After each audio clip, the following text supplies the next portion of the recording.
दो अक्षरों का छोटा सा शब्द होता है मन, लेकिन इसकी ताकत, इसकी शक्ति कितनी विशाल है ये हम सोच भी नहीं सकते। क्योंकि जो हम सोचेंगे वो बुद्धि से सोचेंगे, दिमाग से सोचेंगे, और दिमाग एक दायरे में ही सोच सकता है, उस दायरे से बाहर नहीं सोच सकता। लेकिन जो मन होता है उसका कोई दायरा नहीं होता, उसकी कोई सीमा नहीं होती। मन एक पक्षी की भांति है जिसके लिए पूरा आसमान खुला हुआ है उड़ने के लिए। उसी तरह मन होता है, मन की सीमा अपार होती है।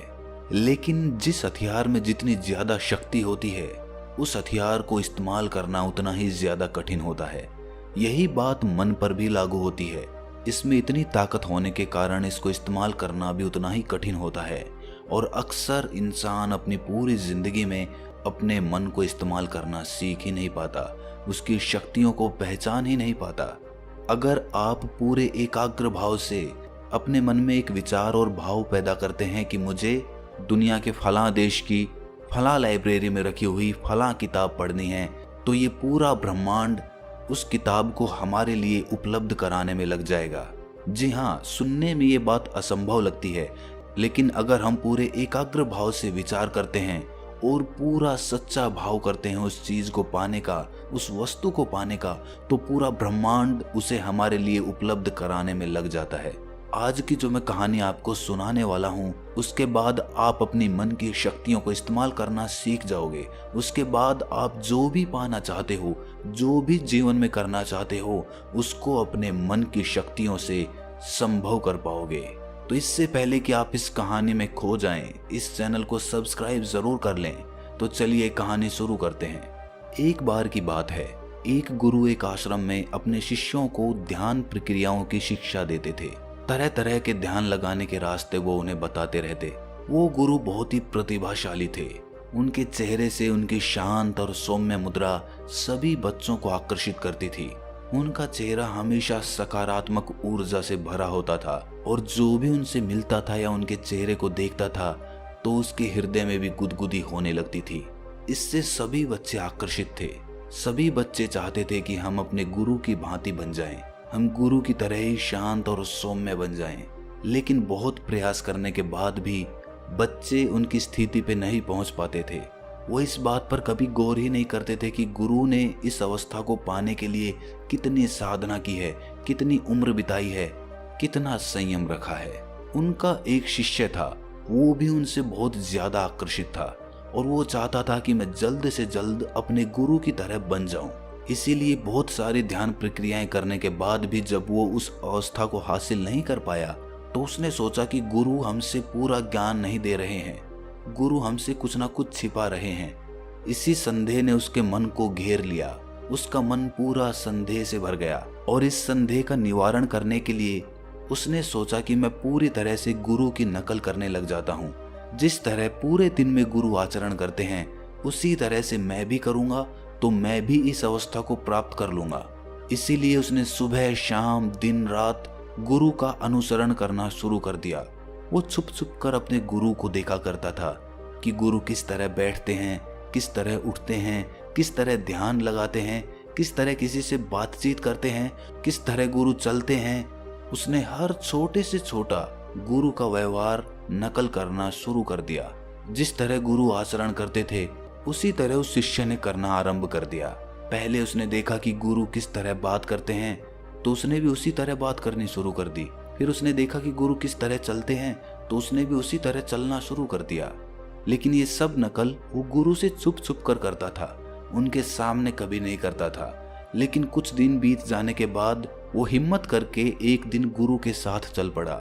उस समय गुरु एक नदी पर स्नान करने के लिए जा रहे थे। वो गुरु के साथ साथ चल रहा था और नदी पर पहुंचकर गुरु की तरह ही नदी में उतरकर उसने स्नान किया और उसके बाद जिस चट्टान पर गुरु बैठकर ध्यान करते थे उसी चट्टान पर वो गुरु से पहले जाकर बैठ गया और वहीं पर ध्यान करने लग गया। गुरु ने सब भांप लिया और उन्हें समझते देर नहीं लगी कि ये शिष्य मेरी नकल कर रहा है। इसीलिए वो पास की ही चट्टान पर जाकर ध्यान करने लग गए। उस शिष्य ने सोचा था कि गुरु मुझसे कुछ ना कुछ कहेंगे और वो ध्यान करते वक्त यही सोच रहा था कि किसी के बोलने की आवाज आती है कि नहीं आती।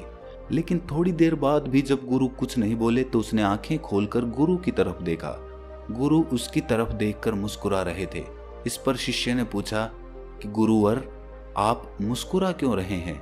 इस पर गुरुजी ने कहा कि बेटे, तुम मेरी नकल क्यों कर रहे हो?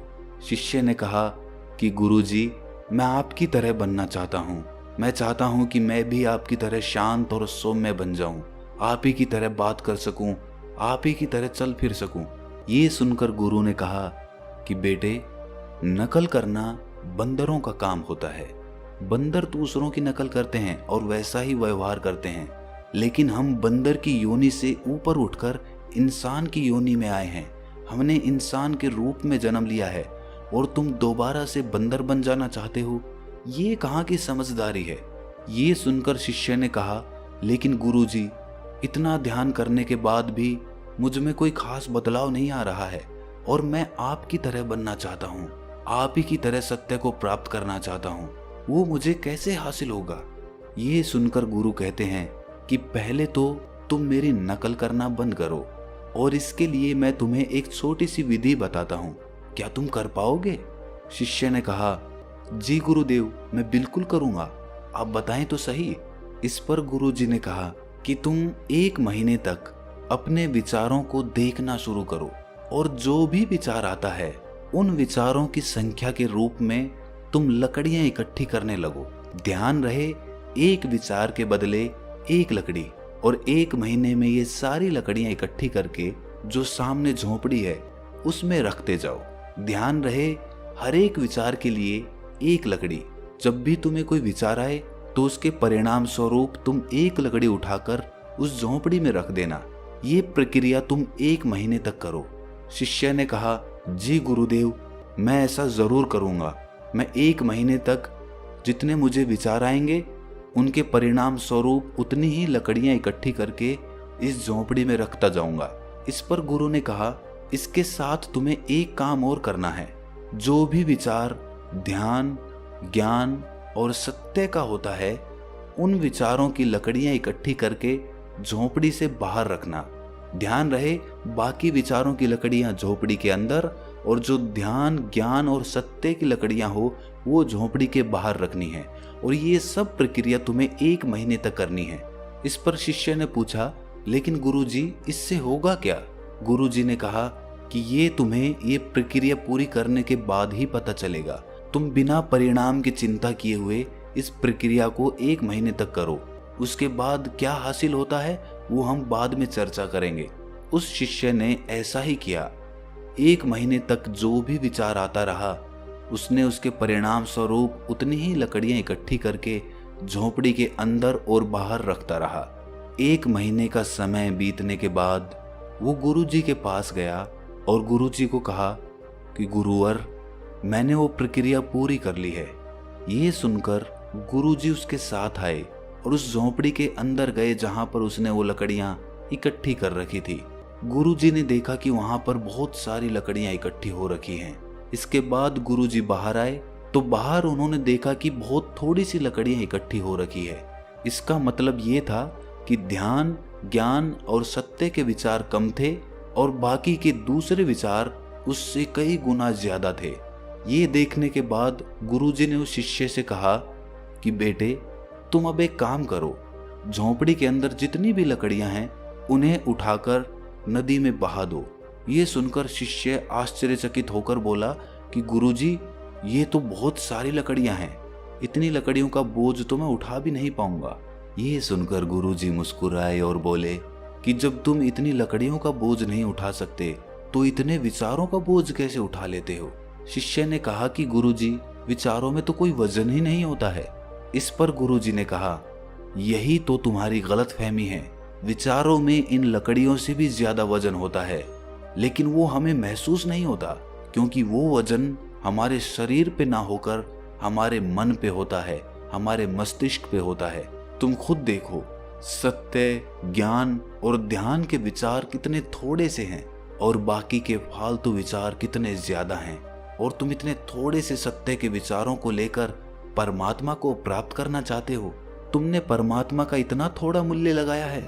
बच्चे, ध्यान, ज्ञान और सत्य के विचार तुम्हारे बाकी विचारों के नीचे दबे हुए हैं। जब तक वो उन विचारों के नीचे दबे रहेंगे, तुम ही बताओ तुम्हें सत्य की प्राप्ति कैसे हो सकती है। अगर तुम्हें किसी भी लक्ष्य को प्राप्त करना है तो तुम्हारे मन में उसी लक्ष्य के विचार उठने चाहिए, उसी लक्ष्य पर तुम्हारे विचार केंद्रित होने चाहिए, तभी तुम उस लक्ष्य को हासिल कर सकते हो। ये सुनकर वो शिष्य गुरुजी के चरणों में गिर पड़ा और उसके बाद उसने कहा कि गुरुजी, आज से मैं जो भी सोचूंगा वो ध्यान और सत्य के संबंध में ही सोचने की कोशिश करूंगा। इसी तरह से हम सब अपना लक्ष्य तो निर्धारित कर लेते हैं कि हमें सरकारी नौकरी करनी है, हमें बिजनेस करना है, हमें कामयाब होना है, ये तो हम निर्धारित कर लेते हैं। लेकिन इसके निर्धारित करने से ही हमें लक्ष्य नहीं मिल जाएगा, बल्कि हमें सुबह शाम दिन रात अपने विचारों को उसी लक्ष्य पर केंद्रित करना है। बाकी सब फालतू की चीजों से अपने विचार हटा दो और अपने लक्ष्य पर अपने विचार केंद्रित करो।